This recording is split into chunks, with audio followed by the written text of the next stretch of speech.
नमस्कार। आज हम ईरान इजराइल संघर्ष की गहराइयों में उतर रहे हैं। हमारे पास एक काफ़ी विस्तृत विश्लेषण है जो ये बताता है कि कैसे दो देश जो कभी एक ज़माने में सहयोगी थे, आज मतलब जून 2025 तक एक पूर्ण युद्ध की स्थिति में पहुंच गए हैं।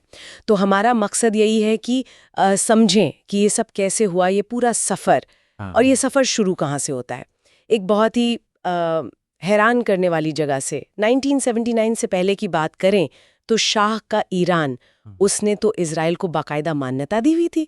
और सिर्फ मान्यता नहीं, उनके बीच तो मतलब काफ़ी मजबूत आर्थिक और सैन्य रिश्ते थे।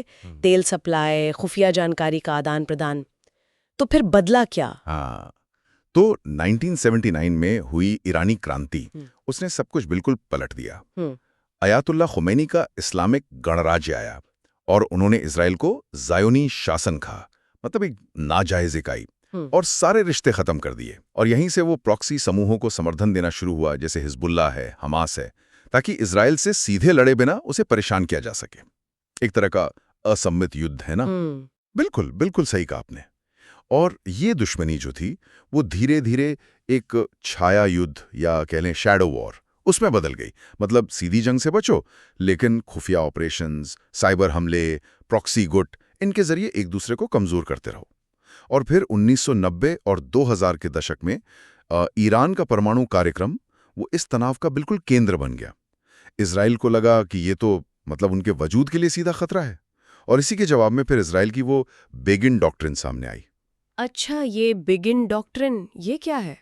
हाँ, देखिए, इसका सिद्धांत ये है कि अगर कोई दुश्मन देश परमाणु हथियार बनाने के करीब पहुंच रहा है तो उसे वहीं रोक दो, पहले ही हमला कर दो। इसी के तहत फिर मोसाद पर आरोप लगे कि उन्होंने ईरानी वैज्ञानिकों की हत्याएं करवाई। और 2010 में वो स्टक्सनेट साइबर हमला हुआ था। हाँ, सुना था उसके बारे में, स्टक्सनेट।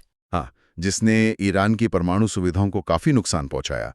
फिर 2011 में सीरिया का गृह युद्ध शुरू हुआ। उसने ईरान को एक मौका दे दिया अपनी रेवोल्यूशनरी गार्ड्स और हिजबुल्लाह के जरिए इजराइल की सीमा के पास अपनी पैड बनाने का। और फिर इजराइल ने जवाब दिया, सीरिया में सैकड़ों हवाई हमले करके, है ना? बिल्कुल, सैकड़ों हमले किए इजराइल ने। और फिर चीजें और तेजी से बदलीं। 2020 के दशक में तो ये तनाव एक बिल्कुल नए और ज्यादा खतरनाक स्तर पर पहुंच गया। वो जो 2020 के अब्राहम कॉर्ड्स थे, जिनमें इजराइल ने कुछ खाड़ी देशों के साथ रिश्ते सामान्य किए। हाँ, यूएई, बहरीन। हाँ, तो ईरान ने उसे कैसे देखा? अपने खिलाफ एक रणनीतिक घेराव की तरह? बिल्कुल, उन्हें लगा कि उन्हें घेरा जा रहा है। और फिर आया 7 अक्टूबर 2023, जब ईरान समर्थित हमास ने इजराइल पर वो बड़ा हमला किया। और उसके बाद गाजा में युद्ध शुरू हुआ, जिसने इस ईरान इजराइल की दरार को और भी ज्यादा गहरा कर दिया। फिर 2024 में तो मतलब सीधी झड़पें ही हो गई।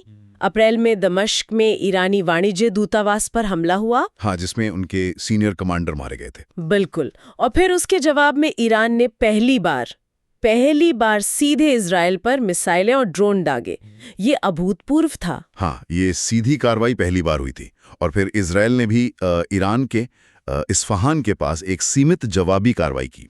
तो ये जो 2024 की सीधी झड़पें थीं, उन्होंने एक बहुत खतरनाक मिसाल कायम कर दी। और इसी बैकग्राउंड में हम उस गंभीर काल्पनिक स्थिति की बात कर रहे हैं, जून 2025, जहां ये तनाव पूरी तरह से नियंत्रण से बाहर हो गया है और एक पूर्ण युद्ध का रूप ले चुका है।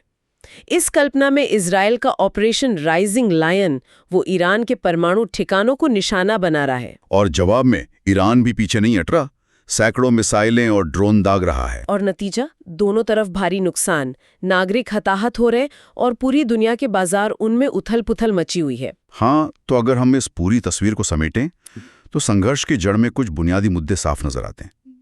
पहला तो है इजराइल का अस्तित्व, जिसे ईरान एक नाजायज इकाई मानता आया है, जबकि इजराइल के लिए ये उसकी सुरक्षा और पहचान का सवाल है। दूसरा, ईरान का परमाणु कार्यक्रम। ईरान कहता है ये शांतिपूर्ण ऊर्जा के लिए है, ये उसका हक है, पर इजराइल इसे अपने वजूद के लिए खतरा मानता है। और तीसरा, वो प्रॉक्सी समूह। हाँ, हिजबुल्लाह, हमास। ईरान इन्हें अपनी रणनीतिक गहराई मानता है, मतलब अपने प्रभाव का जरिया, और इजराइल वो इन्हें आतंकवादी गुट मानता है। और दुनिया की बात करें तो अमेरिका साफ तौर पर इजराइल का मुख्य सहयोगी है।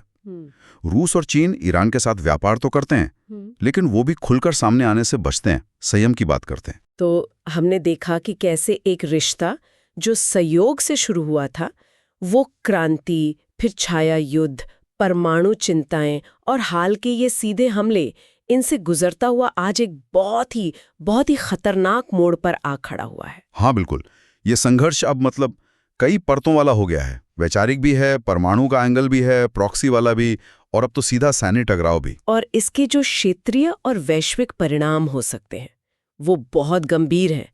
सोचिए अगर हॉर्मुज़ जल डमरू मध्य में कोई बाधा आ जाए या ये लड़ाई और फैल जाए, तो यहाँ एक बहुत अहम सवाल उठता है।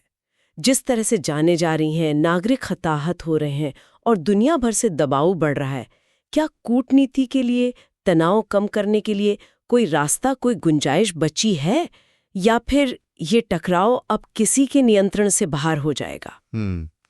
ये वाकई सोचने वाली बात है। इस पर और गौर करने की जरूरत